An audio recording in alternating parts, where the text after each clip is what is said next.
Hello engineers, welcome to our YouTube channel.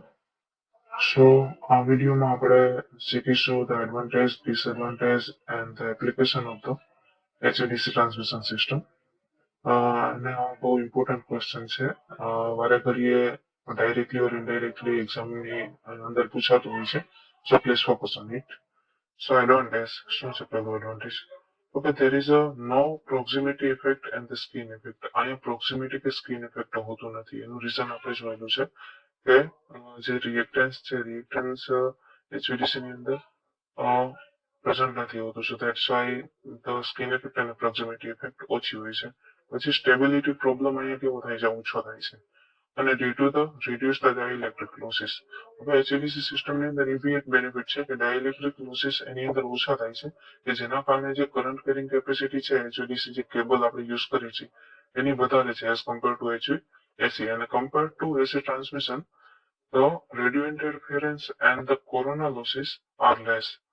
Corona loss આપણને ખબર છે અને રેડિયો ઇન્ટરફેરન્સ આપણને ખબર છે કે જે HVAC સિસ્ટમની અંદર વધારે થાય છે. સો એની કમ્પેરિઝનમાં કોરોના અને રેડિયો ઇન્ટરફેરન્સ ઓછા છે. પછી less insulating devices are required. અહીંયા જે ઇન્સ્યુલેશનનું લેવલ છે એઝ કમ્પેર ટુ HVAC ઓછું રાખીએ તો આપણે અહીંયા ચાલે છે. અને compare to AC the switching surges are lower in DC. હવે જે સ્વિચિંગ સર્જિસ છે મતલબ કે આપણે જે સ્વિચિંગ ટાઈમ છે સ્વિચિસનો એ જયારે ઓછો થાય અને ટક દરેક આપણે જયારે બંધ કરી છે તો ત્યારે શું થાય છે તો કે બિટવીન ધ ટુ જે પોઈન્ટ્સ છે સ્વિચિસના એની વચ્ચે એક સ્પાર્ક થાય છે. So that is called the switching surges. તો અહીં DC ની અંદર EP એક ઓછું છે અને there is a no Ferranti effect. Ferranti effect that means the જે આપણે કહીએ છીએ કે જયારે ટ્રાન્સમિશન થતું હોય છે તો ટ્રાન્સમિશન ની અંદર આપણે બિટવીન ટુ કંડક્ટર્સ કે જયારે આપણી એર આયોનાઇઝ થઈ જશે અને એક તે વર્ચ્યુઅલ કેપેસિટર તરીકે છે ને બિહેવ કરે છે. So that's why the charging current એની અંદર ફ્લો થશે અને ડ્યુ ટુ ધેટ જે વોલ્ટેજ છે વોલ્ટેજ આપણે શું થઈ જશે તો કે વોલ્ટેજ સિસ્ટમના જે સેન્ડિંગ એન્ડ આપણે મોકલેલા છે ને એની કમ્પેરિઝનમાં આપણે જે રિસીવિંગ એન્ડ પર જે વોલ્ટેજ મળશે ને એ વધારે હશે. સો એક આ રીઝન છે. અને બીજું છે વોલ્ટેજ રેગ્યુલેશન અહીંયા કેવી હશે, ગુડ હશે. અને ડિસએડવાન્ટેજ ઓફ ધ HVDC શું છે તો કે એક્સપેન્સિવ છે. એક્સપેન્સિવ શું કામ છે તો કે આપણે જે આપણને ખબર છે કે આપણે સ્ટેપ અપ અથવા તો સ્ટેપ ડાઉન જયારે વોલ્ટેજ ના કરવા હોય તો એના માટે આપણી પાસે કોઈ DC ટ્રાન્સફોર્મર અવેલેબલ નથી. તો એના માટે આપણે પહેલા તો DC ને AC માં કન્વર્ટ કરવું પડશે. પછી આપણે એને સ્ટેપ અપ કરશું, વળી પાછું AC નું DC માં કરીને આપણે ટ્રાન્સમિશન કરી આના માટે કન્વર્ટર સ્ટેશન છે, પછી વેરિયસ ઇલેક્ટ્રોનિક ડિવાઇસીસ છે, એ બધું આપણે અહીંયા જરૂરિયાત બને છે. એના કારણે આ શું છે તો કે એક્સપેન્સિવ છે. પ્લસ આપણે કીધું કે ઇલેક્ટ્રોનિક્સ જ્યાં પિક્ચર્સમાં આવશે એટલે એના લીધે હાર્મોનિક્સ સાથે સાથે આવવાનું જ છે. એટલે કોમ્પ્લેક્સ બી આ વધારે છે એઝ કમ્પેર ટુ HVAC.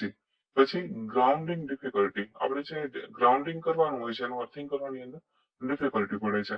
અને ઇન્સ્ટોલેશન કોસ્ટ ઇઝ હાઈ છે. ઇન્સ્ટોલેશન કોસ્ટ હાઈ છે એનું રીઝન છે આપણે કીધું જ કે વેરિયસ ઇલેક્ટ્રોનિક્સ છે, પછી કન્વર્ટર સ્ટેશન્સ છે, પછી પ્રોટેક્શન ડિવાઇસીસ વધી જશે. તો દેટ્સ વાય ઇન્સ્ટોલેશન કોસ્ટ બી અહીં કેવું છે વધારે છે. પછી એપ્લિકેશનમાં આપણે જોઈએ તો વોટર ક્રોસિંગ છે, પછી અસિન્ક્રોનસ ઇન્ટરકનેક્શન્સ છે, પછી long distance bulk power transfer.